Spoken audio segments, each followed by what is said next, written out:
Hi, I'm Becky Sig, and I am 37 years old, and I live in Biglerville, Pennsylvania. My story actually starts as a pretty young. I wasn't even a teenager yet. Around 12, I became symptomatic, and those symptoms were dismissed, misdiagnosed as things such as growing pains and anxiety.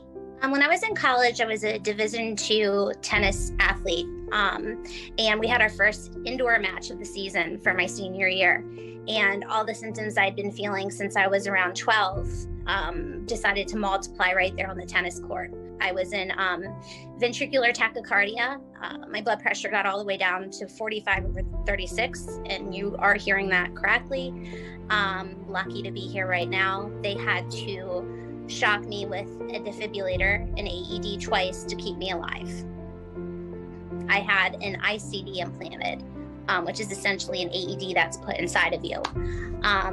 And they diagnosed me with what's called ARVDC. I found out that I could no longer exercise, nonetheless compete in tennis anymore. So my life was changed quite drastically because all I had known growing up was athletics and sports and teams. And in one sentence, that was all kind of taken away. Needing a heart transplant never even entered my mind, to be quite honest. But I didn't feel right, and I knew something was wrong. I wasn't advocating for myself enough because they're telling me, hey, Becky, your numbers, they're looking better than ever. This is the best we've seen you. And I'm sitting there thinking, why do I feel like I'm dying then? But unfortunately, I kept those thoughts to myself. So eventually it got to the point where I like to say God stepped in, faith stepped in, because they decided to start doing a new test. And they said, we're going to let you know there were some red flags on this test. There's some indication that there could be some heart failure here. I found out that not only was I in heart failure, but I would need a heart transplant within a year. To say it was shocking would be the understatement of a century. It was quite a shock.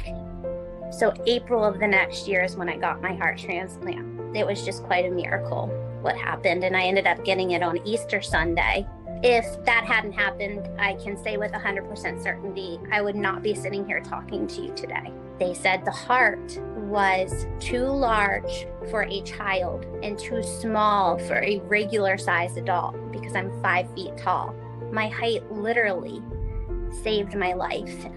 Right now, my sweet kids have jump rope for heart to raise money for the American Heart Association. It truly is a driving passion for me because my brother has it, my nephew has it, my son has it, my dad has it. I will do everything in my power to be the only one that had to go through this so that they do not have to. They have more years with me.